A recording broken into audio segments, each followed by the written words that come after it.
Now, let's see. Your first name is Shirley West. For 20 years, you were the confidential secretary to John Bixby. And according to the terms of his will, you're one of the major beneficiaries. Now, what can I do for you, Miss West? Major beneficiary. Major suspect. Suspect for what? The murder of John Bixby. Oh, no, wait a minute. According to the papers here, John Bixby was killed during the commission of a robbery in his home. Well, that's for public consumption, Mr. Kane. Privately, the police believe that Mr. Bixby was cold-bloodedly and intentionally murdered. And on what do they base that theory? Oh, I don't know, sir. I do know that I've been very closely questioned, as have been the others mentioned in the will. I see. Now, about John Bixby, what business was he in? Well, Mr. Bixby was an inventor and a very successful one. Mm-hmm. Any family? Only a nephew, Carl Bixby. Mm-hmm. No other relatives? None whatever. Mr. Bixby was a very lonely man. Now, as regards to the robbery, was there anything of value taken? Well, nothing was taken, Mr. Kane. As a matter of fact, aside from the furnishings, there's nothing in the house of actual value. Well, what about the safe? Well, Mr. Bixby kept anything of real intrinsic worth in his vaults downtown. The safe contained nothing but his will and his diary. Did you know the combination to the safe? Yes, I did, Mr. Kane. Do you know the contents of the will? Yes, I do, Mr. Kane. Well, can you tell me who else is mentioned in the will? Well, This Shirley West, she gets half of the estate. And then there's Steve Jensen, a massager. Masseur. Yeah. Yeah, what is this, a French lesson? One who administers massage is a masseur. Oh, I see. Well, anyway, Steve Jensen, a rub-down artist, supposed to have known him for 15 years, gets 1/4 of the estate. And then there's this Rhonda Noble. Oh, a most attractive young lady. Yeah, she's a nightclub singer with what you call operatic ambition. Mr. Bixby's protege. Yeah, protege. Well, mark her down for 1/4 of the estate. Yes, sir. And then there's a $10,000 bequest to his nephew, Carl Bixby, customer's man with Henry Hackett's firm. Oh, got that, sir? And then, Sergeant, down here, way down on the bottom, below his signature, and below the signatures of the attesting witnesses in what looks like his own handwriting, it states, I make the following additional bequest of $25,000 to my friend Henry Hackett. Henry Hackett, broker. That's the list of suspects, the only people in the world who could benefit by the death of John Bixby. Oh. That's Shirley West, secretary. Yeah? Steve Jensen, masseur. Right. Rhonda Noble, singer with Check. operatic ambitions. Mm-hmm. Carl Bixby, nephew, customer's man for Henry Hackett. Yeah. And Henry Hackett, broker. Yeah.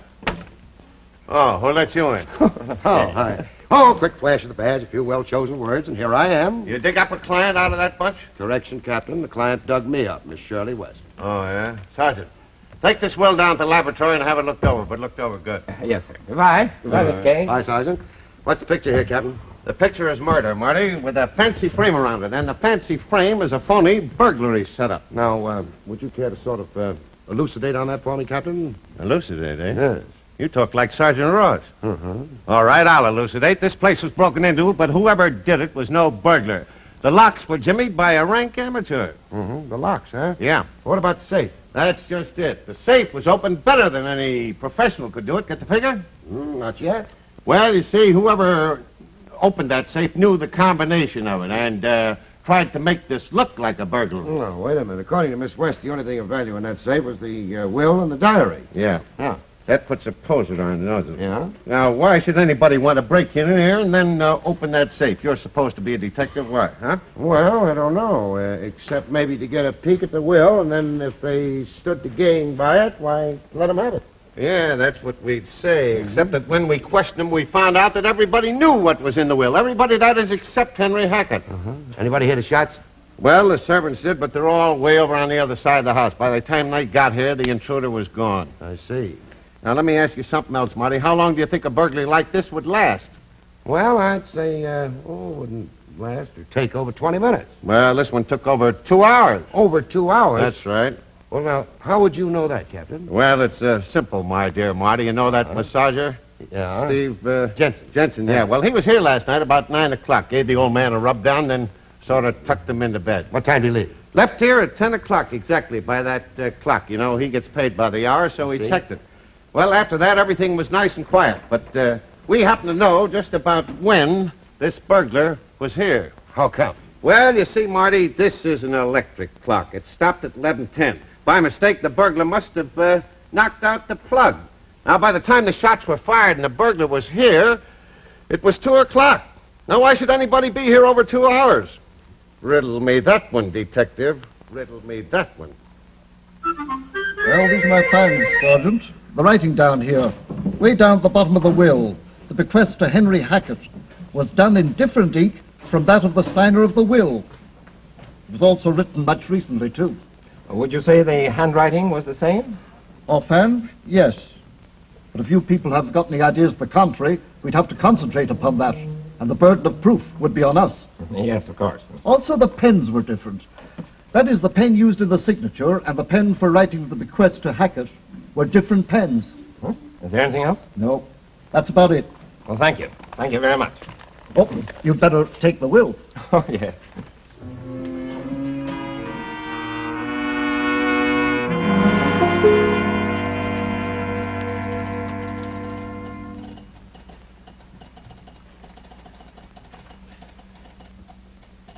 Shall I send him in now, Mr. Hackett?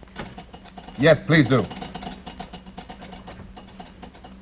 Well, I didn't know it was you. Colonel Henry Hackett. How are you, sir? Fine, Marty. Good. You know a saying that's come quite recently into vogue? Yes. Old soldiers never die. Come on, sit down, Marty. Thanks a lot. Well, I've been working on that John Bixby murder. Yeah, same messy business, that, huh? Yeah, policeman bothering you? Can't seem to get him out of my hair. I see. You haven't gone around killing anybody lately, have you, Colonel? It's Mr. now, Marty. I'm a complete civilian. All right. What about John Bixby, Mr. Hackett?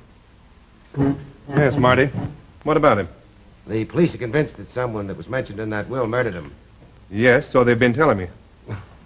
Look, sir, there's time when politeness is no more than hypocrisy, and this is one of those times. May I be blunt? Fire away. Could you tell me where you were between the hours of 11 and 2 last night? At my apartment. Asleep? No. Were you alone? I'd rather not answer that question, Marty. Well, the only reason I'm asking you is that you could exclude yourself as a suspect if you could prove where you were between 11 and 2.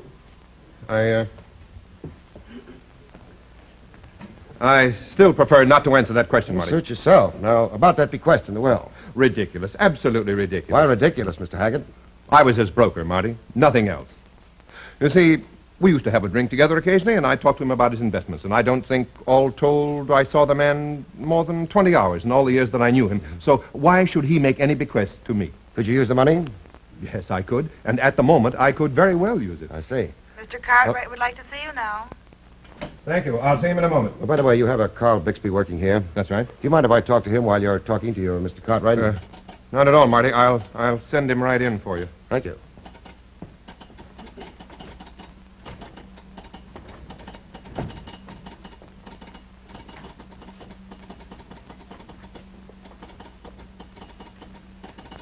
Oh, Carl Bixby? Yes. I'm Martin Kane. Yeah, I know. Mr. Hackett just told me. Don't be so nervous. Sit down. First of all, tell me, did you know the combination to John Bixby's safe? No. No, I didn't. Well, it seems that I'm the only one outside of Mr. Hackett that didn't know it. My uncle trusted the people he was leaving his money to. I don't get it. Didn't the police tell you? Everybody mentioned in that will knew the combination of that safe, except me and Mr. Hackett. Didn't your uncle trust you? Seems he didn't. Now, let me ask you one of my pet questions. Where were you between the hours of 11 and 2 last night? I was home. I'm in bed. Well, listen, if what you say is true, young man, you're in the clear. Thanks, Mr. Kane. Well, what are you so jumpy about? Look, all the possible suspects are going to be checked on, aren't they? Oh, you can bet your boots they are. They're going to be checked and double-checked. Yeah. Mr. Kane, I want to take you into my confidence. Shoot. I went to law school for 3 years. I was about to take my bar exam when I ran into a little trouble. Yes? Mr. Kane, I'm an ex-convict. What? I served 2 years up at Sing Sing. Right now I'm out on parole. Nobody here at my job knows anything about it. I see. They find out about it, I'll be fired for sure. And then what? An ex-convict, a parolee looking for a job. No, wait a minute. The police aren't as tough as you think you are. They are. Why, you won't lose your job. I'll talk to the captain and the parole officer. Now, tell me, were you aware of that request that was made to you? Yes, sir. Did your uncle tell you? No. Then how did you know? Well, it was about 4 or 5 months ago. He was ill and convalescing. And bring me my diary from the safe, will you?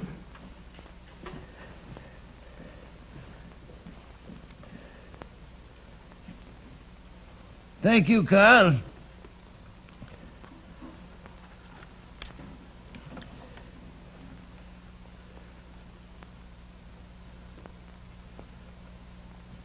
All right, put it back, will you, please?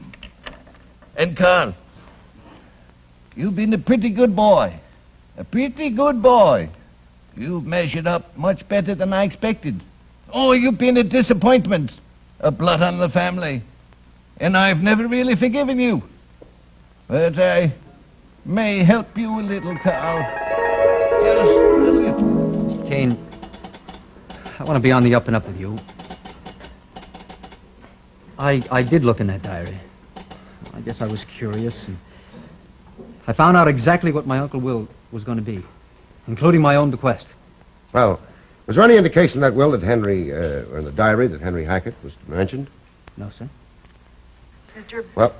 Mr. Bixby, Mr. Hackett wants you in the dressing room. I'm depending on you, Mr. Kane. I'll do the best I can.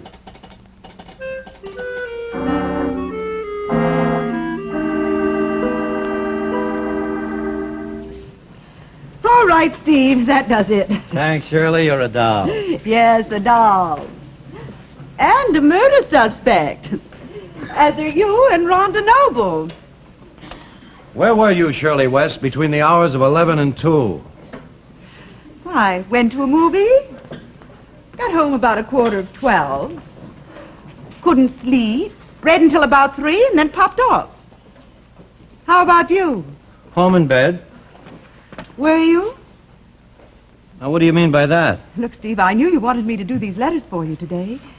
What's that got to do with it? Well, I was going to be tied up all day with work I had to do for Mr. Bixby. I had meant to tell you, but it slipped my mind. I still don't get the connection. When I got out of the movie, I suddenly remembered. I knew you were depending on me, and I didn't want to disappoint you, so I stopped by your apartment and rang the bell. That was at 11:30.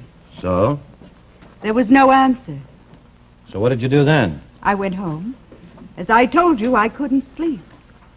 I called you on the telephone at 2:15. There was no answer that time either. Did you tell this to the police? Did you? No. No, I didn't. I didn't want to complicate things. Were you home, Steve? Yes. Yes, I was. That's the truth, Shirley. I was tired, dog-tired. I heard the bell ring at 11:30, and I heard the phone ring a little later that night. But I was just too tired. I didn't want to be disturbed by anybody. That's the truth, Shirley. So help me.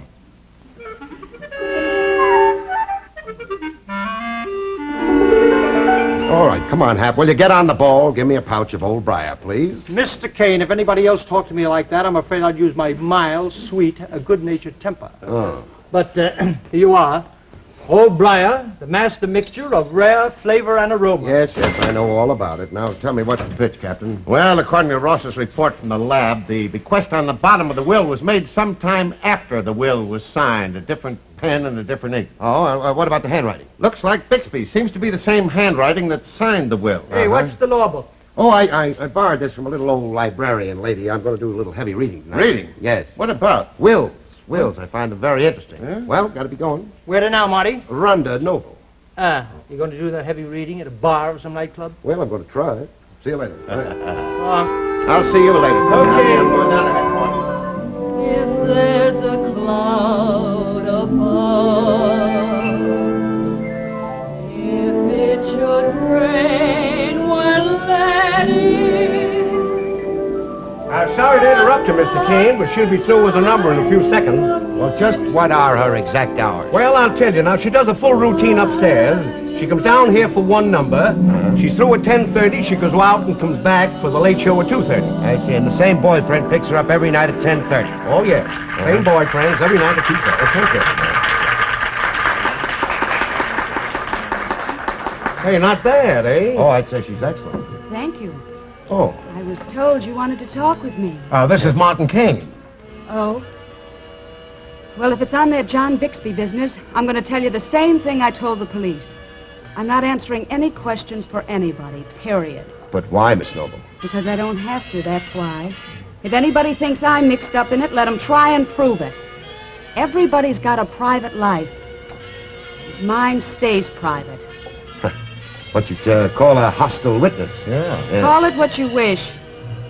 Is there, anything else, Mr. Kane? There's nothing else, Miss Noble.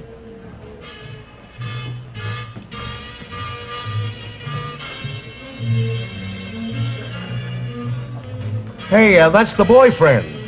Every night for the past 6 months at 10:30 sharp. Including last night? Uh-huh. Yeah. Now, let me freshen up your drink, Mr. Kane. Oh, look, no more of that now. Please, you got a phone? I'd like to use a phone. Coming right at you, Mr. Right. Kane. Here it is. Fine, thanks.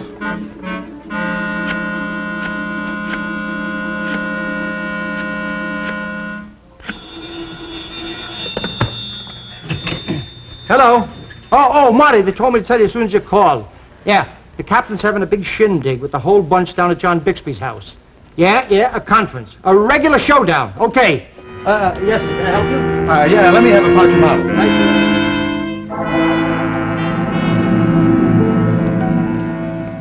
you. Cops aren't dumb. Let's get that straight once and for all. For instance, you, Steve Judson.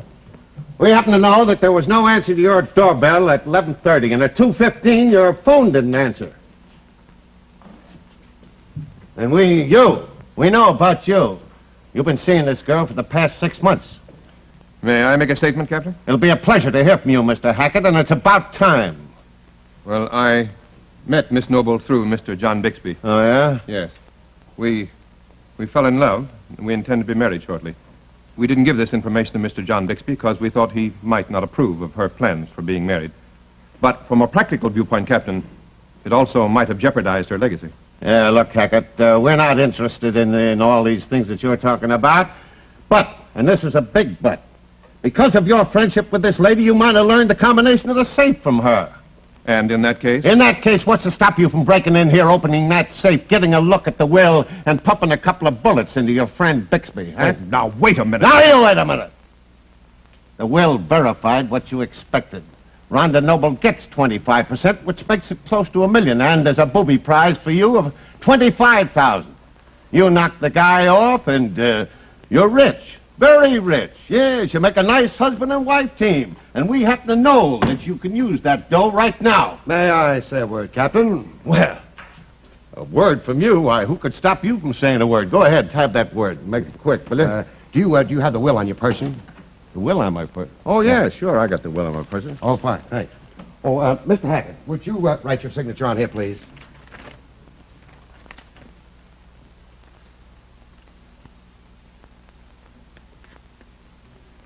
Thank you.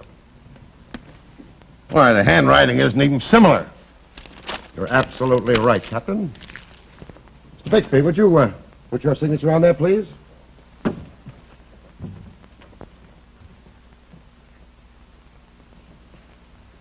Thank you. Oh, this handwriting isn't similar either. What kind of crazy magician stuff are you trying to pull, Look at that carefully, Captain. Look at those pen strokes. Look at the color of the ink. Say, wait a minute.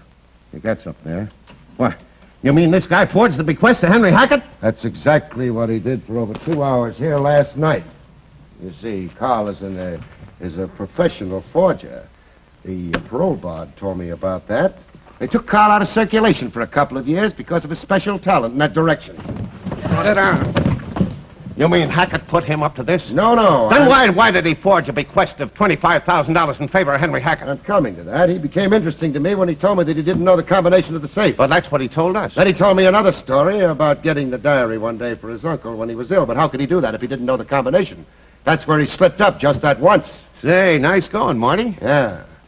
Now, I also found out that he was a lawyer for the past... he studied law for 3 years. Well, what's that got to do with it? It's got everything to do with it. That's why that bequest was written at the bottom of the will to Henry Hackett. But why Henry Hackett? Just a red herring. I still don't get it, Marty. You will in a minute. Let me find it here. Here.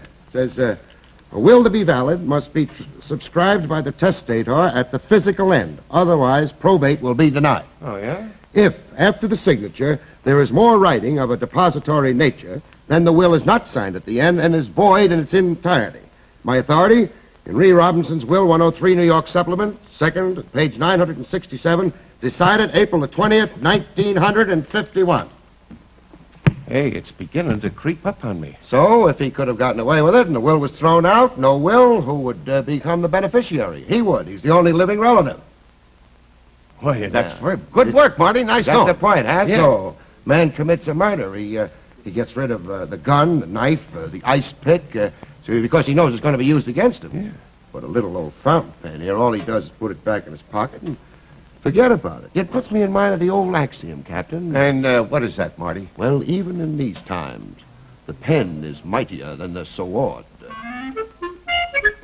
Good old Martin Kane, eh? Yeah, he's getting to be a regular Philadelphia lawyer, isn't he, Hud? Yeah, he certainly did a wonderful job, hugging that law book as if it were a football, and he was heading for a touchdown. Yeah. Oh, look, he's still hugging it.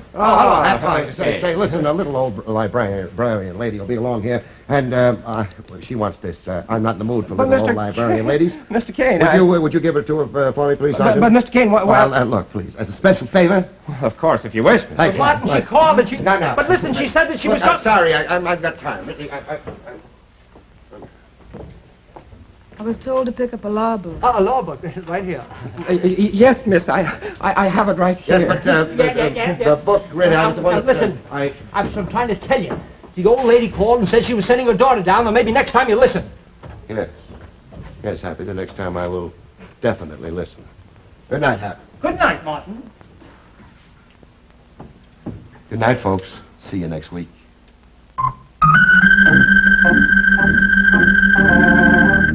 Martin Kane, Private Eye, has been brought to you by the makers of those 4 distinctively different pipe tobaccos. Old Briar, the master mixture of rare flavor and aroma.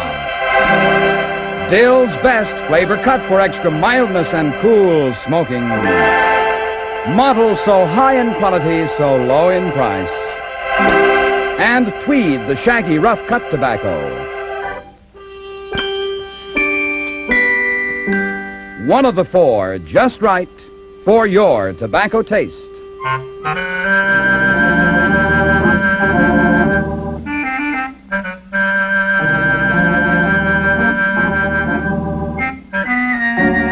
William Gargan also appears weekly in the other exciting series of Martin Kane, Private Eye, on radio over another network. Check your local newspaper for time and station.